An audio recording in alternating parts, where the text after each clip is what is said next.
Barbershop Podcast. What do we got, Ryan? Episode 64? 64. 64. Wow. You know, that I think that's a magical number. Yeah. I say that all the time, but 64 sounds lucky to me.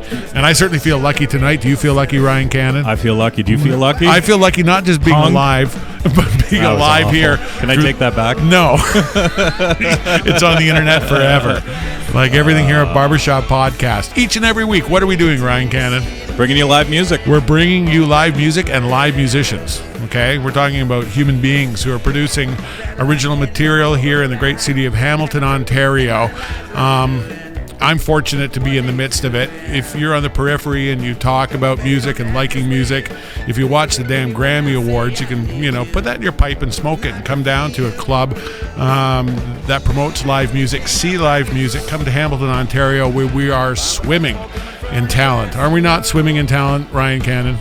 Swimming deep. And we've got a treat for you tonight. We've got a group called the Acoustics in tonight. Soul-soothing, wonderful music, and a great bunch of people I've had the pleasure to meet and start to get to know. And I'm going to introduce them, as I usually do, left to right, just because that's the way we've been taught. And ladies first, as they say. And we have on violin the beautiful Bonnie Bell. Nice to see you. And nice to see you too. Thank you for coming in. And on the guitar, and beautiful Taylor at that, we have Enzo Spoto, who is the nephew of Alphonse Spoto, who's the accordion player, and I would imagine probably the godfather of what is the Acoustics. He's our consigliere. Bad. And you've brought in, and I know that the band varies. There's up to 5 people. I'm sure if there's 1 or 2 of you, it's still a show. I love the fact that you produce natural, holistic music. Barbershop Podcast, I know on the screen here, your computer, your TV at home, it seems like a very large studio, but it's quite intimate. And so when we have, I'm sure Ryan will attest to this, when we have a group like this that is used to playing to the room, it sounds great. Does it sound great tonight, Ryan? It always sounds great. I have to agree. It always sounds great. So I'm going to start, and I'll start with you, Al. Music, kind of like the people have said that you don't necessarily choose music, it chooses you. When did music come into your life, and how did it choose you? Well, I'll try to make it brief. Actually, I was 11 years old. I lived on John Street in Murray in Hamilton, and I was just... What was the neighborhood like back then? What was the makeup of that neighborhood? A lot of Italian people. A lot of Italian people? My family immigrated to Hamilton from Italy when I was 7. Mm-hmm. And the reason why I jumped to when I was 11 is because I just spent about 6 months in the hospital and with some kind of infection in my leg. Anyway, I got good. I got better. They let me out. And when I went back home, the first weekend I went and saw my friend I used to play with all the time. His name was Dominic, and he lived around the corner. And I showed up at his house, and he had his little tiny accordion. And I was just... Which was called a concertina? No, or was it actually an accordion? It was a piano accordion. It was only like 12 bass, I think. It's a beginners for little kids. Yep. Anyway, I was just fascinated because I'd never seen one before. And I says, what's this? He says, it's an accordion. I started taking lessons, and he let me hold it and wear it, and I started playing it, and I loved it. And next thing I know, I was taking lessons. My parents didn't have any arguments about me not playing it. They says, hey, our boy wants to play accordion. Passionate about something. Yeah. That was their favorite instrument, I guess. Yeah. So I guess that's how music found me, that way. And as you said back then, and people don't understand that, like you had to, there was a structure with music, and accordion. There were like guitars, as far as strapping on a Stratocaster. That was a bit later. Yes. What were the musical instruments available to a kid at that time? It was I guess the accordion, and there was a steel guitar, which was more of a Hawaiian style. That's right, and an acoustic guitar as well, I think. Yeah. But there was a lot of kids taking accordion and. But my dad was, he learned how to play guitar. He was like a minstrel. So his influence, when in the old country, he used to work with construction, build roads and stuff.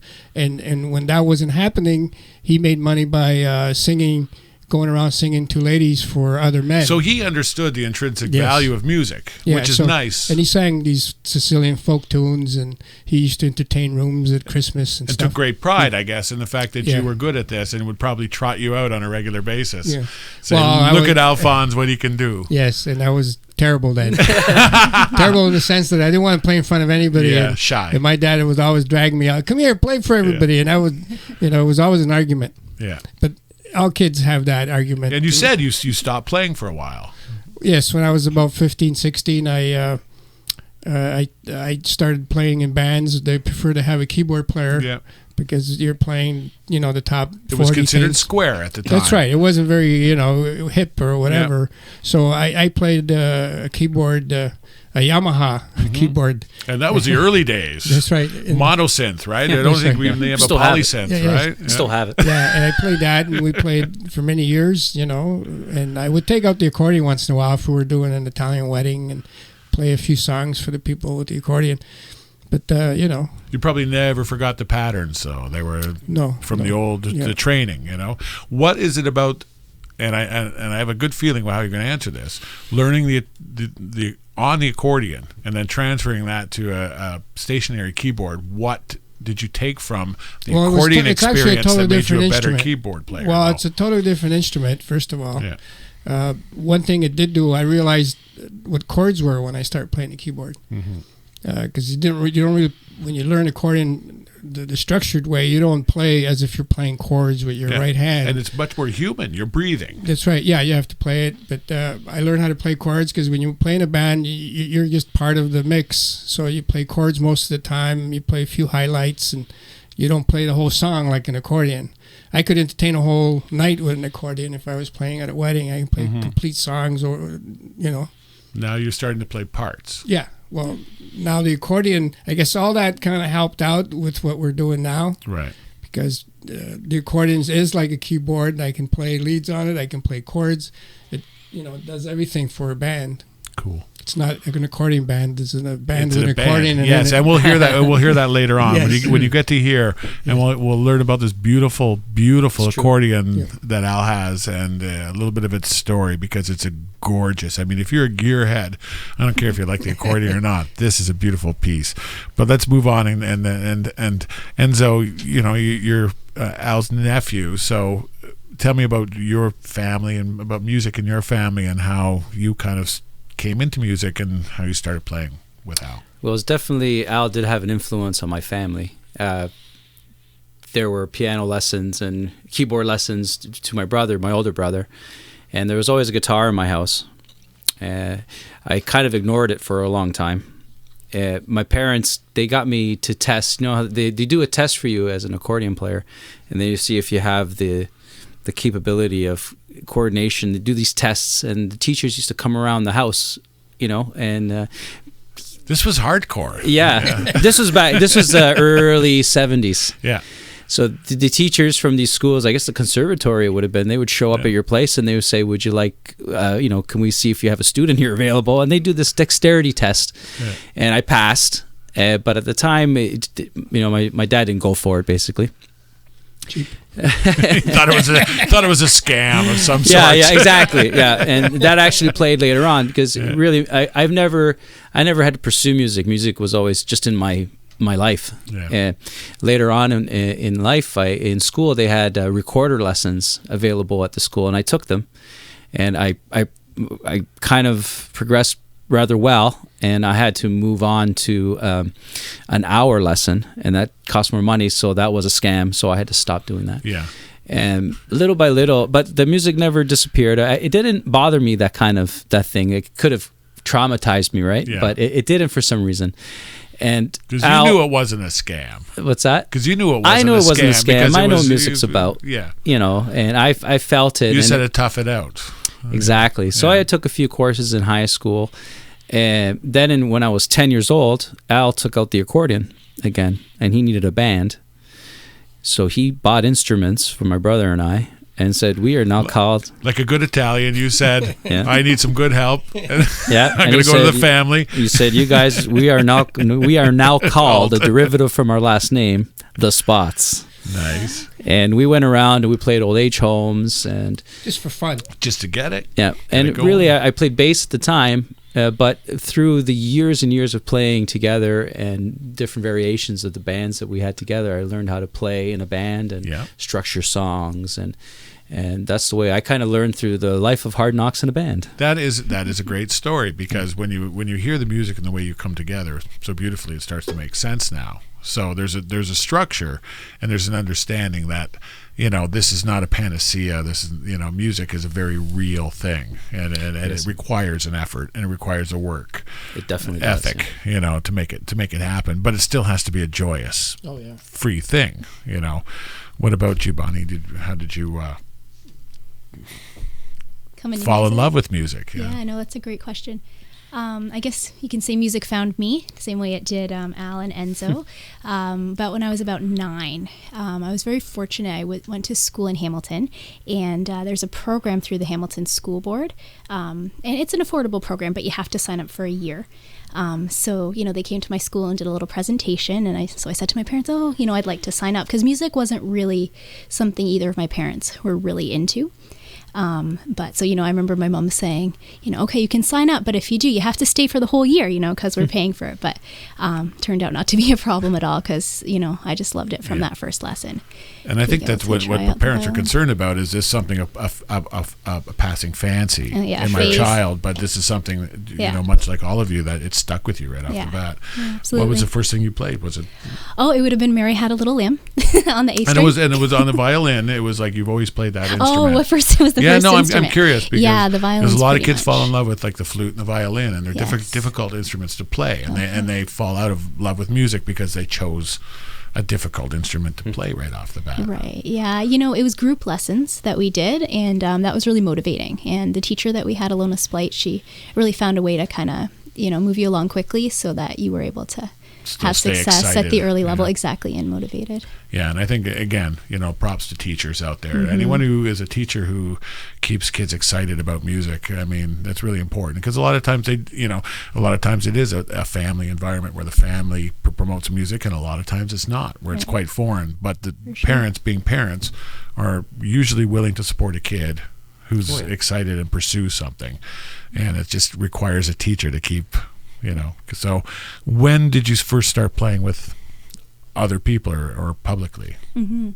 Well, the nice thing about that program, as I said, it was group lessons, and we do the yearly concert. When I got to be about 21 was when I joined the band, I would say, and that's when we really started doing gigs and that type of thing. So I guess that would have been my debut beyond the normal recital type. And were they still called the Spots, or was it the Acoustics? No.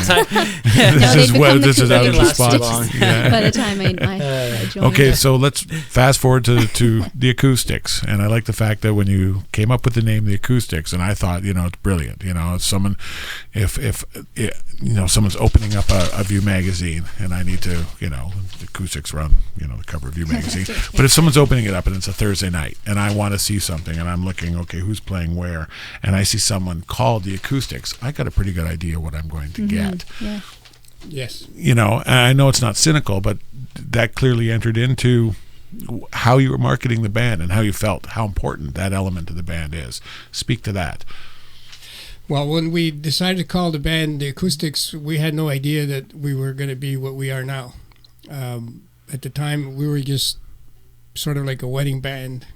We're talking it was a money-making proposition. Yeah, we just played Saturday nights for a wedding, and it was just for cash. We didn't do any. We didn't do any original tunes at all. We were just doing all the chestnuts, all the European tunes. Stuff, and we would hook up with a DJ, and for weddings, and he would do his thing for half an hour, and then we play all these tunes, traditional, and people loved it because they don't get a live band doing the old stuff anymore. So we would do that, and what sort of got us going is the way we are now, is that someone says, you should record all of these, tarantellas and these tangos that you're doing. So we did. It was a pretty cheap production.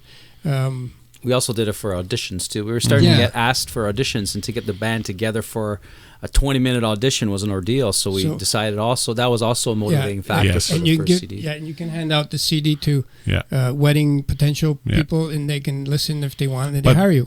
And while we were recording this album, actually it was Michael Bartholomew. I don't know if you know Michael. Mm-hmm. He used to have a a studio at Chatham Gardens. He still has one. I forgot what it's called, but anyway, we recorded this album with all these old chestnuts, and for some reason I wrote this song called Oh Brother Maury, and up to that point we have never even considered writing. It didn't even occur to us that we could.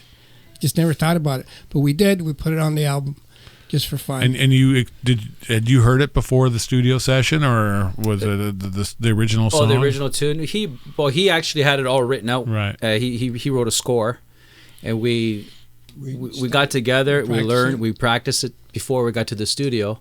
But with the choice, the decision was made to record it, and then we kind of put it all together. This was before Bonnie was in the band. We had another violinist at the time. Anyway, so we recorded this album, and just for fun, I sent it out to CBC Radio, and they played it on one of their programs. It used to be called Roots and Wings. So that kind of like blew me away. So I said, that's it.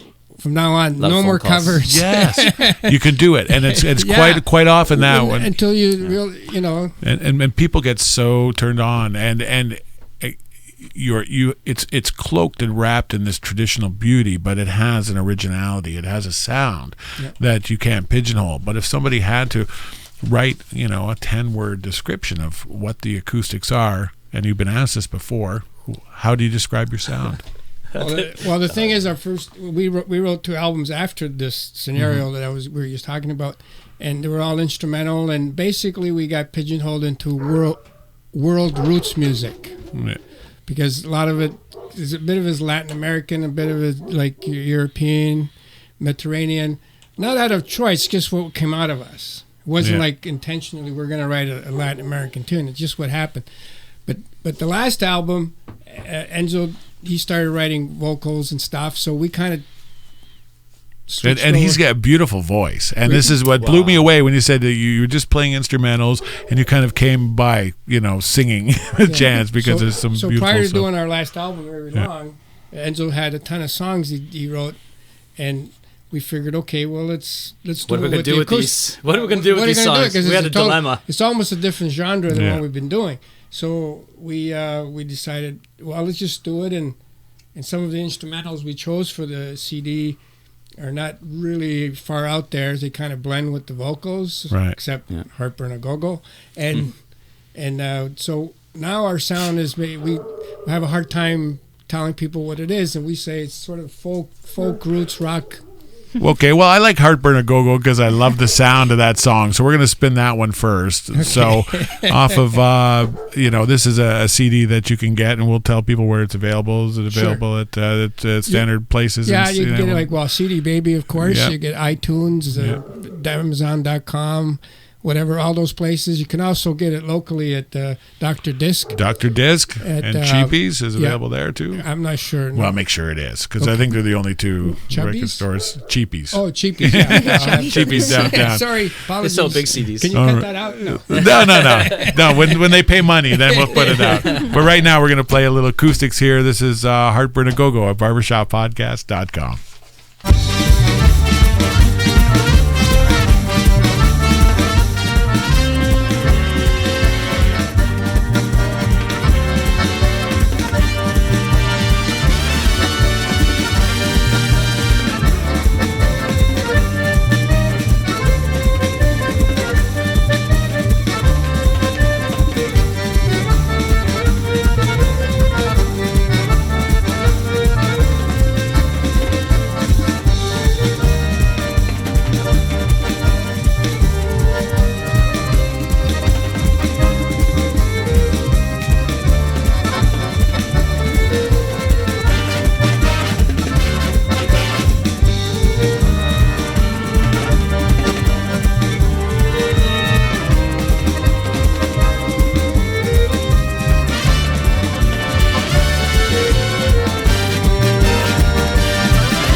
the Acoustics here at barbershoppodcast.com, bringing it to you old school.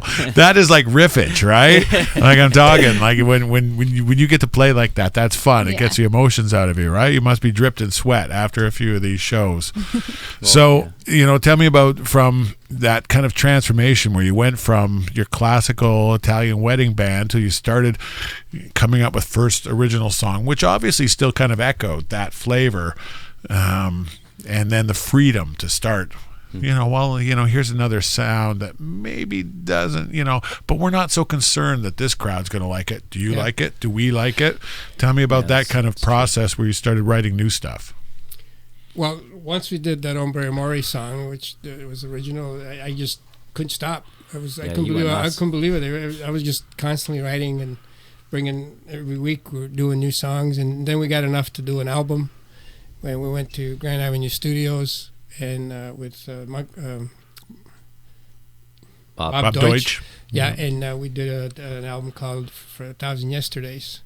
And it was just like a big ride. It was so much fun. We did it. The album ended up winning Hamilton Best Instrumental Award for Instrumental of the Year. And lots of CBC was playing it all over there. Their instrumental type. It was nice, even when it's for a few cents to get your first SOCAN check. Well, not only that, we also CBC they were doing this television show, and the production company that was doing it had to do 6 episodes, and they bought I don't know how many episodes they did, but they bought 6 of our songs to use in bits of this TV show. Nice. So and a version of O Canada. And they asked us to record an acoustic version, like the acoustic band version of O Canada. So they said, give us a budget. We gave them a budget. We went to Grand Avenue. $6 million. It was huge. And we recorded this song, and we sent it off to them. Easy. And they liked it. They liked it, and they used it in the program. Snakes and Ladders, the show is called. Yeah. And mention that, because I'm sure, people can, with the internet these days, they can dig it up. Yeah, after the pilot series, CBC didn't buy I'm sure it's on YouTube somewhere. I don't think it had anything to do with us, but, it just... obviously it did. You were not the kiss of death. Yes. Even though you played that song. We were so excited about it because they paid good money actually overall for that. It was inspirational. The SOCAN alone for TV is a lot more than radio. Yes, keep that in mind, people. Get an agent who will work the TV. Yeah, so it was good. It was a lot of fun. It was very exciting. Cool. All right. Well, we're going to get into a little bit of live music, and when we come out of that, you're gonna talk about your accordion, because I really want to. You just started touching it, and when you chin switch meant something totally different to me back in the old days. Yeah. And I said, like really good weed was called chin switch because it was even worse than wheelchair, right? But this is something. If you are like the Jimi Hendrix of the accordion player, you better have 4 chin switches on your accordion. But you're gonna do a little something live, and you're gonna actually able to hear Enzo's beautiful voice, and awesome. I'm thrilled to bring it to you here. Play a little something for us here at Barbershop Podcast. All right. Okay, you can talk about the song if you want. Just introduce it, whatever. Okay. Well, this is a little tune called Let's Talk. I think that's how it's called. Yeah. It's called Let's Talk. We all tune and everything. Okay. I think I'll tune you. Ready? Okay. Here we go. A 1, a 2, a 1, 2, 3, 4.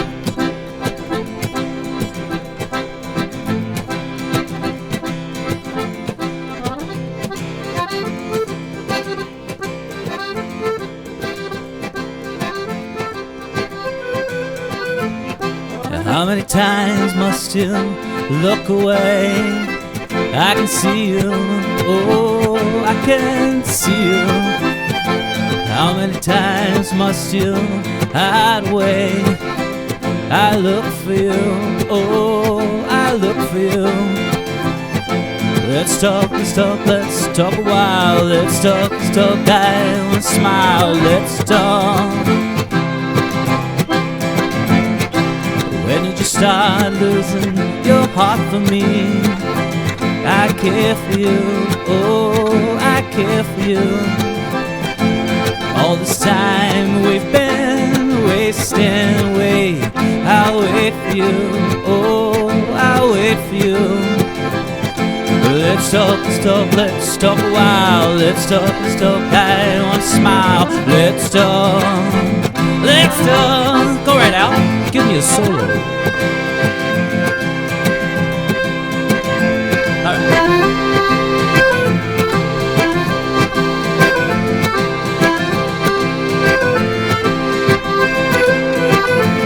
All right.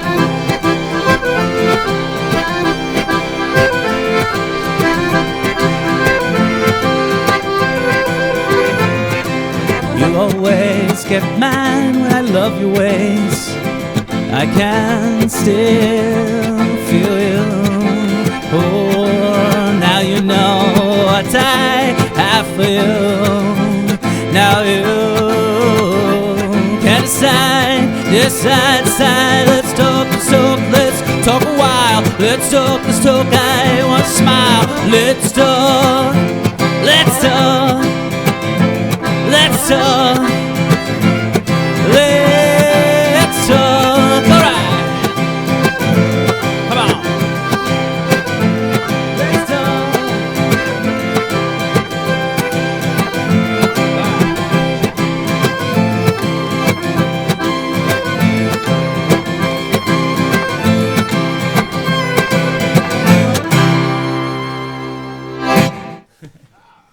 Let's talk here at Barbershop Podcast. We got the Acoustics here bringing to you live, beautiful music. And you've got a couple shows coming up. We're going to talk about the first one the day after Valentine's Day, Yes. which is the day, that you start loving all over again. So come to the Artwood Art Bar at on Colburn Street in Hamilton, Ontario. That's right across from the Armories, James Street North. Wonderful place that supports unique live music, singers and songwriters and actors and critins, all of us.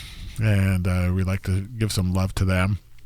And then you're going to be playing also a little bit further south up James Street on the 28th at the Hamilton Design Annex there, Yes. which is all part of the whole James Street North, art scene, which is blowing up, which is something we've known about for years. But, if you're out of town, we won't hurt you, we promise. You come here, there's a lot of love, there's a lot of beautiful things and people. And then May 2nd, back when we're going to probably see some, leaves on the trees, and there'll be a little bit of green, but you're going to be playing out Breeze area there in Brantford, Ontario, and you're going to be at the Best Western, and you've got a nice gig going there. So that's with Tia McGrath. Yes. And I know there's a lot of people who from that area don't get down to Hamilton for sure. Go see them in Brantford. So I want to talk to you, Enz, for a bit about songwriting, about you being a bit younger than Al. Who are your musical influences?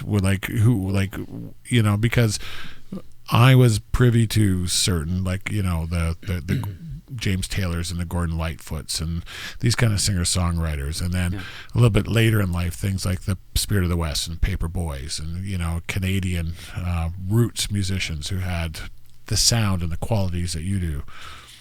What kind of music were you listening to when you were like a teenager? Oh, when I was a teenager, I was listening to that, the 80s stuff that was out at the time. I didn't know any better. Yeah, well, it's but when in the 80s, Much Music kind of came out, and I fell in love with the videos, watching all that whole world. It's just magical to me.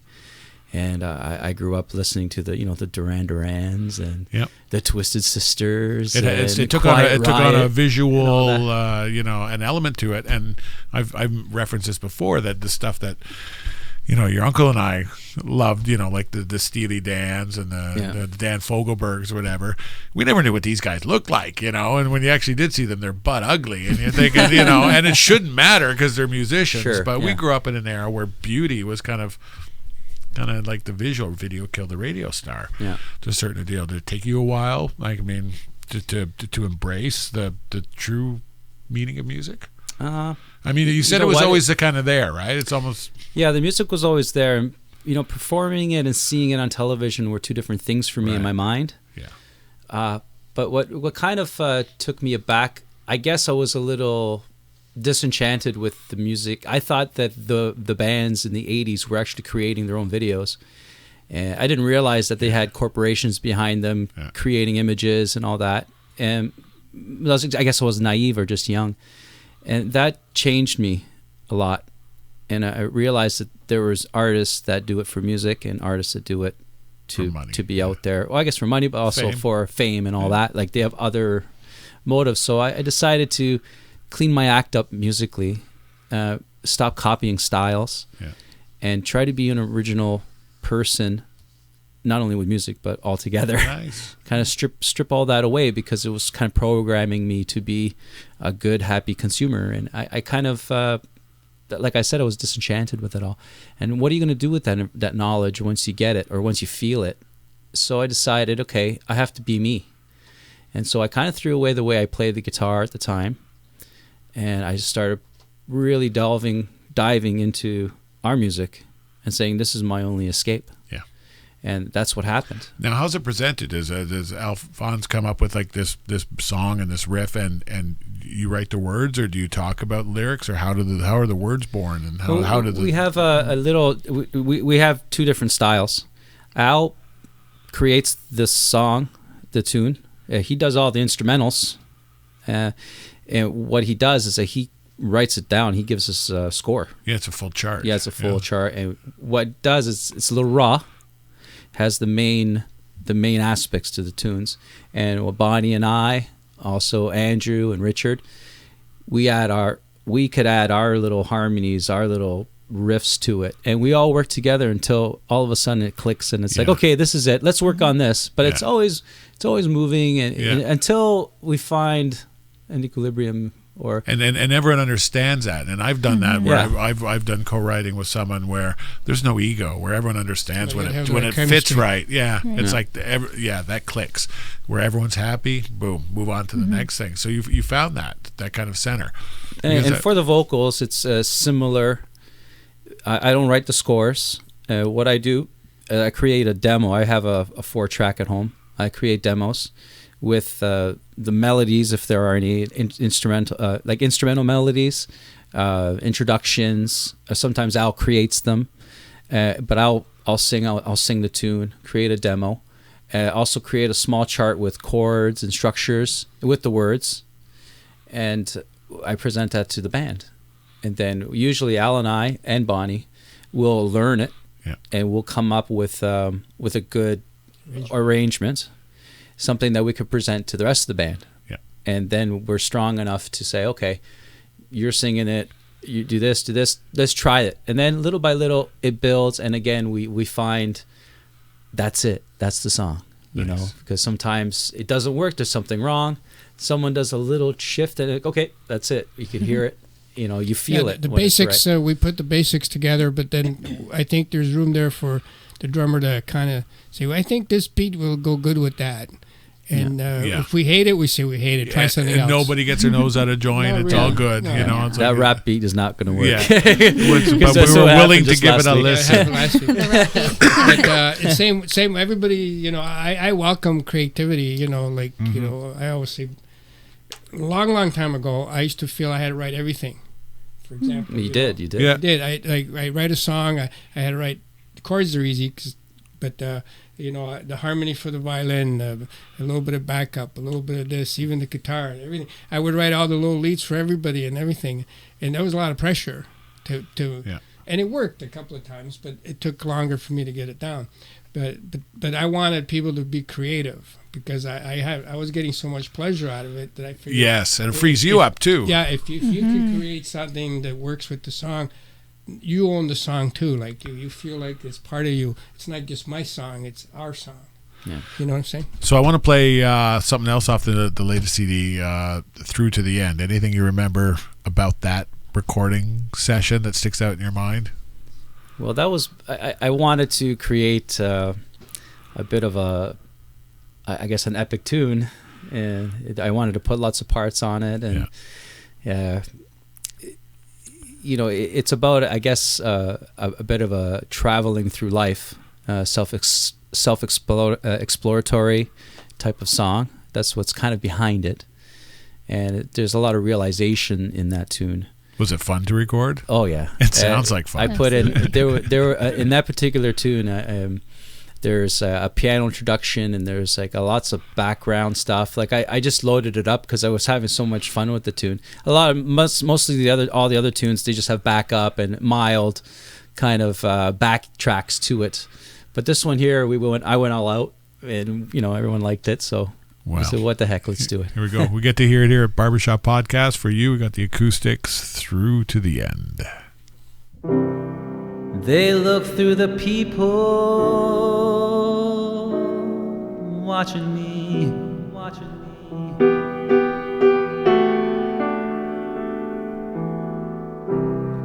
Scanning over me like hungry pedigree. I thought at the time it mattered to me. It blocked me and made me hard to see.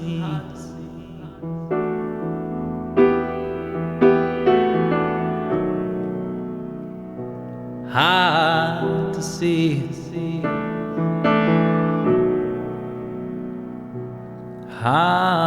Hard to see.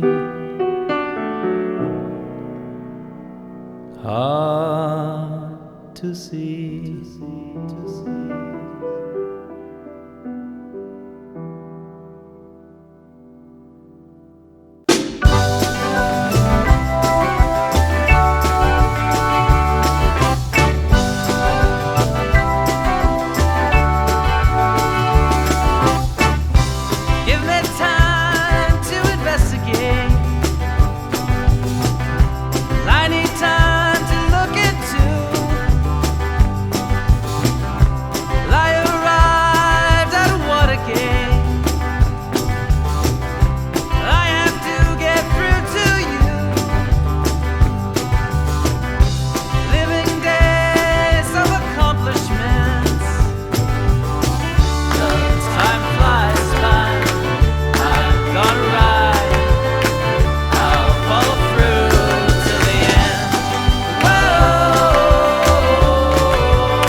little inspirational love from the Acoustics here at barbershoppodcast.com. Want to send a little shout out, a little thanks to some of the people who are supporters and believers in what we do here at Barbershop Podcast. Of course, Jamie and the gang over at Picks and Sticks, who we adore. If you are anywhere near Locke Street in Hamilton, Ontario, go over and see Jamie, and he will fix you up if you've got kids who want drum lessons or guitar lessons or keyboard lessons, or if you need a shaker or one of these, he will fix you up.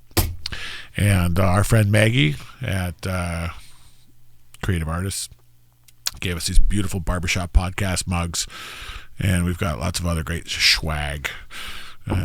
We'd love to thank her each and every week. And we'll be bringing you more delicious sponsors. I'm working on someone to get us some great food for the guests. We can have a nice spread here each and every week, spreading the love to you here. Al, I want to talk a little bit about that accordion. Now, as I mentioned, someone said that the piano is the orchestra of the band. Now, I can imagine the accordion, a greatly misunderstood, ancient, wonderful instrument. Speak a little bit about the accordion and this particular beauty that you are holding in your lap right now. Okay. I mean, it's stunning. It really is. Yes, thank you. Well, the accordion is an instrument. I'm not an expert to talk about the history. More so than anyone else in the room. Yes. You are. Yeah. I actually had a whole spiel about it because last year about this time I was one of these musicians that had the pleasure of going to little kids at school, grade schools, and showing off the instrument, how to play it as part of an instrument for every child. Mm-hmm. And I studied the accordion, how it came to be, because I thought one of them would ask me, but no one ever did. And I forgot the history now, but the highlights of it. Anyway, it's sort of like it's like a piano keyboard, and it's got these reeds inside this front section here, yeah. And it's just like a harmonica. You got to blow air through these reeds to get the sound, and you open the valves by pressing the notes. Right. And the way you get air in it by pushing the bellows as you play. Right. And the same with the basses. So that's the kind of instrument it is. Anyway, there's all kinds of makes and models and manufacturers out there, and this is one of the high-end manufacturer called Victoria, and they're made in Italy. What kind of wood is that? They said this is spruce, and at the time, 6 years ago, it was 20-year-old. They dry it for that long. Yeah, because that's the tonality when it's dry. And everything is made out of this wood. The front, even the switch pads, the keys, the sharps and flats are made out of the wood. The reeds are all handmade, and anyway, it's very expensive. Yes. And I always wanted one of these, and before I think about 2004, about that time, I wanted to buy a new accordion because the last one I had was going out of key and everything, and there's some guy in Toronto had for sale. This was only 6 months at the time, and I forgot his name.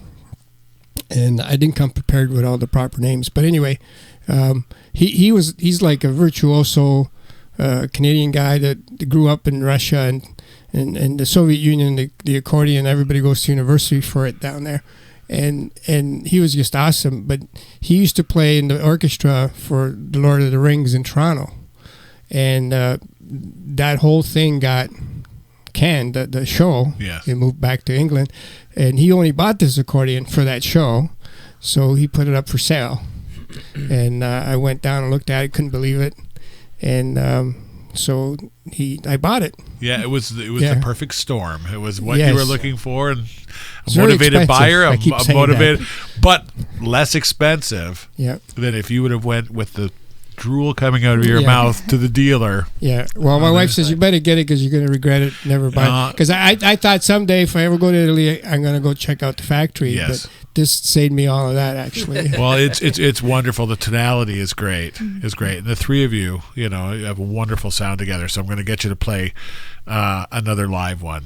Okay. What do you think you're going to whip up for us? The last live one was a vocal. We're going to do another instrumental? An instrumental, and it's sort of It's Callie Jardino's from our very first album. And Enzo's starting it now. Nice.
Bellissimo.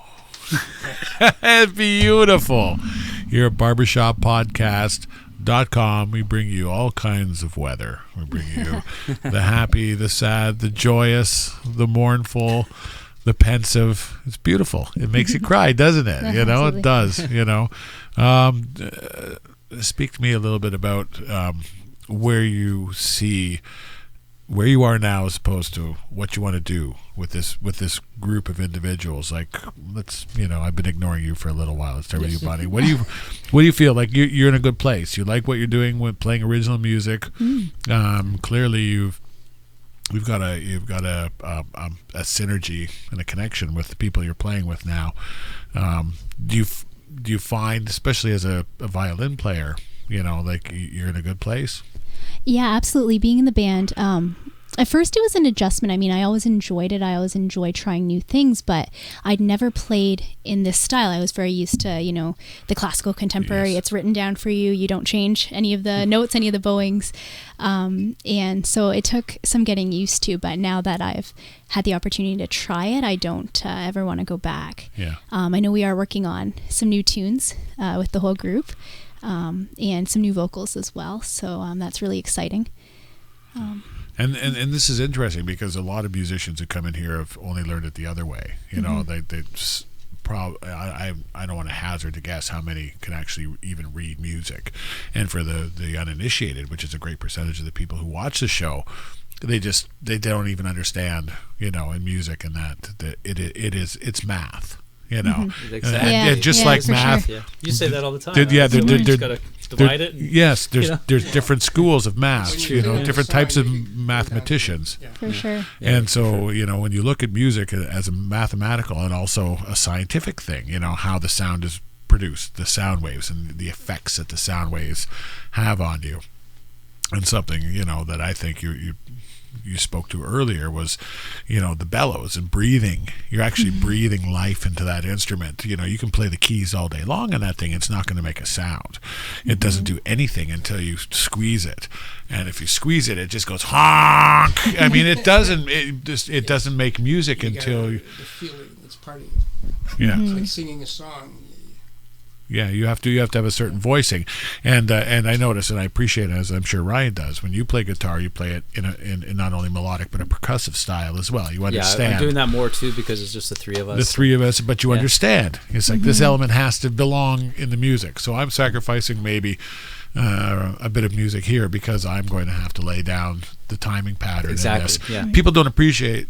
Or understand that these elements, it's like a great meal. It lands on their plate and it tastes great, but they don't understand the science and the nuances to go in to make it. I certainly do, and I appreciate you bringing it here to us. Thank you. I want to hit another a song off the CD because it's so good. Talk to me a little bit about Eerie Long. What was that song about? Well, that's a vocalist. Enzo wrote the main song. Yeah. So tell me about that. Okay. This a personal story? Yeah, I guess a little bit of a personal story. Honestly, since I know this is going to sound a little old. It's been done I don't know how many times, but I'll just let it out because I was trying to make up stories, but I'll just tell the truth now. Good. And so, good man. Basically, when I got into my 20s, I got into meditation and new age stuff and all that, and it was all so new to me. I used to like Carl Castaneda and read James Field, I believe, The Celestine Prophecy, yes. and all those kind of books in my early 20s really affected me. Sure. And so I basically found a method of meditation that I've been doing for almost 20 years now. I do it with a group, actually, on a weekly basis. We take summers off and all that, but, we're not freaks. Yeah. So, anyway. And that influenced me in my life. It does influence you, and I don't understand how, but it does. Yeah. And so this particular song, this Eerie Long, is kind of a place that... it's a place that's within me that I kind of found, and I think everybody has it.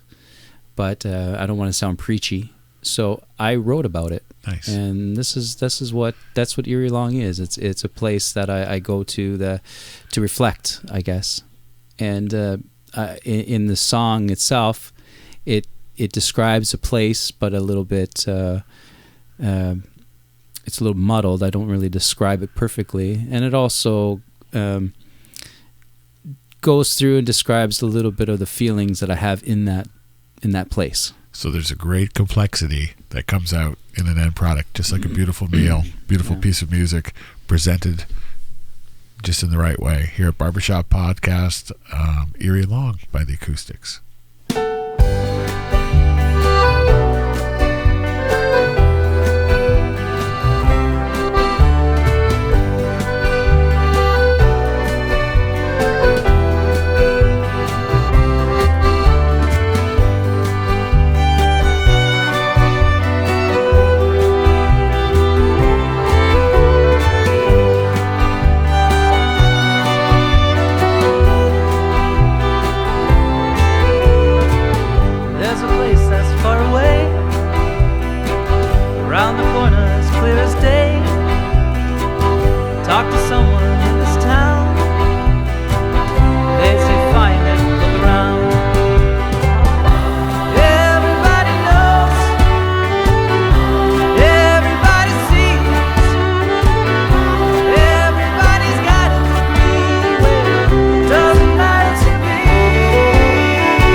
folk and roots music here in Hamilton, Ontario. Eerie Long, a deep song about a lake that isn't so deep. It's completely frozen over right now, Lake It's Erie. time of Can year. you believe that? Yeah.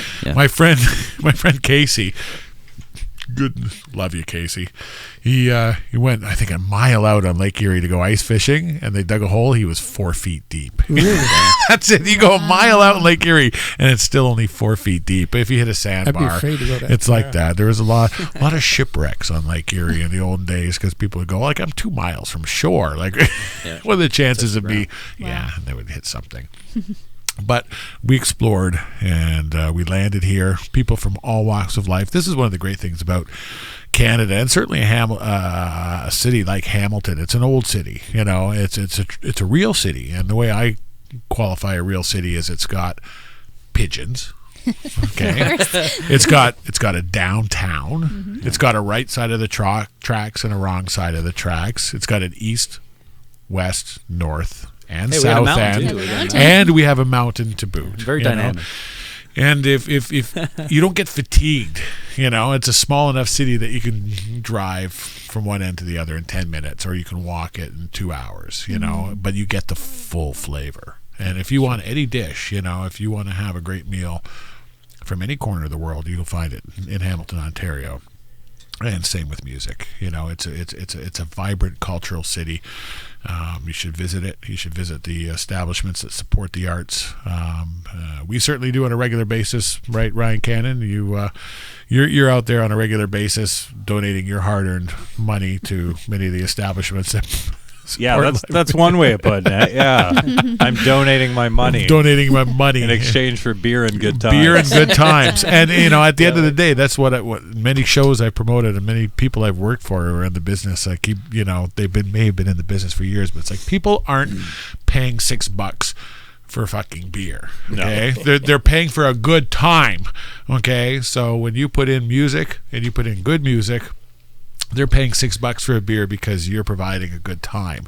Don't fool yourself and think your food's that great or your beer's that cold, and that's why people come to your bar. They come because there's something to see, and karaoke is not something to see. Okay, it's something to laugh at and get loaded at once in a while, but it does not last. It is like internet porn. It is not real. This is real. This is like love, and I'm so happy that you guys are in the house. I'm going to beat on you to play at least one more live song. Okay.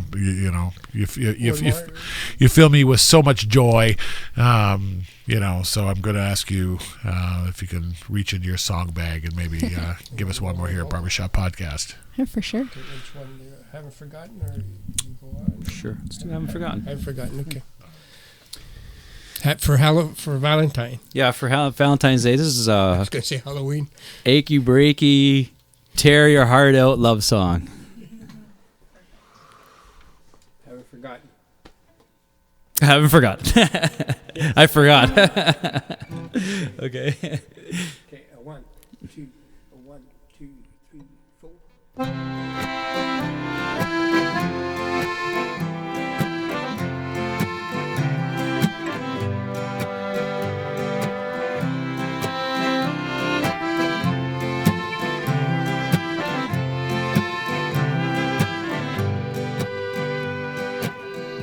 Yeah, there's something wrong here. Well, nothing turns. Well, my mind has shifted out of gear. Well, what a world. Well, you break it down and made it clear. Oh, well, how I learn. I don't care what they say to you. I don't care what they see in me. And I don't care what they feel for me. I burn for you. I yearn for you. Oh, well.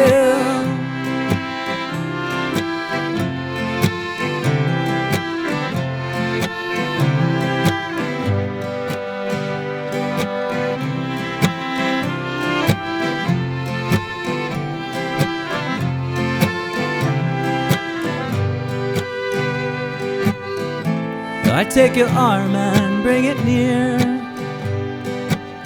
Well, it's a fear, it's a fear. You leave the room, I disappear. Oh, well, I'm right here, I'm right here. Well, loving me is not a sin, oh, so let me in, let me in. I don't care what they say to you, I don't care what they see in me, I don't care what they feel for me. I burn for you, I yearn for you. Oh, well, I mean you're something, man, you're something, you're not.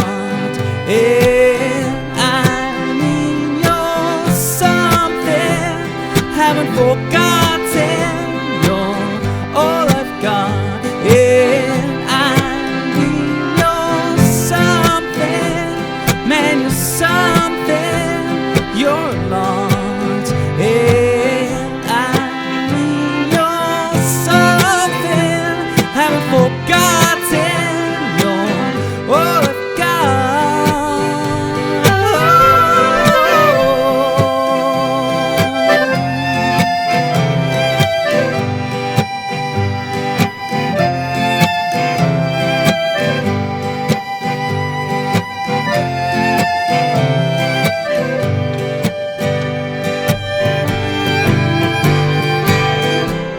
I don't care what they say to you,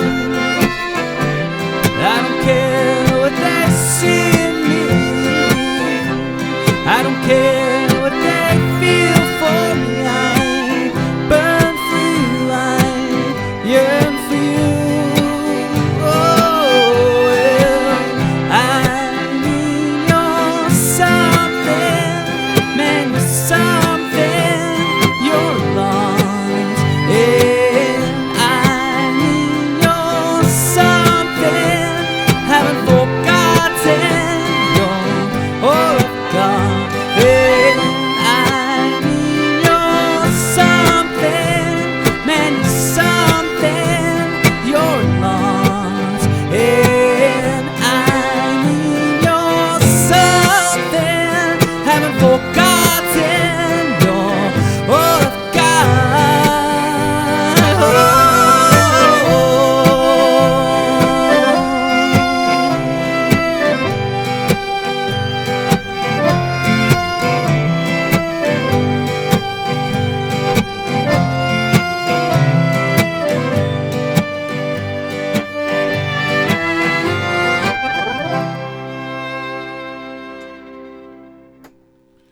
So beautiful. You know, my test has always been, do you believe it? And I believe these guys. I believe them with every fiber in my being. Another fantastic show, knocked out of the park with the help of Ryan Cannon. Thanks, tonight. Ryan Cannon, thanks so much. Thank you. No, you're a killer. And the Acoustics brought it in. And again, great show. You're going to go see them at the Artwood Art Bar on the 15th of February. And you're going to go see them at the Design Annex on James Street North on the 28th. And if you're out in the Brantford way, you go see them at the Best Western on May 2nd. Be good for your heart. Be good for your soul. Thanks so much for coming in the studio. Thank you. It was a Thanks pleasure for being having here us. tonight. Yes, really, it was an honor. Another great show. Next week we got Sue Leonard. You know what's not to like about Sue Leonard coming in here. We are soaked in talent here in Hamilton, Ontario, and fortunate to bring it to you at Barbershop Podcast. Have a good week. See you next. See ya. Bye-bye. Bye, everybody. Selling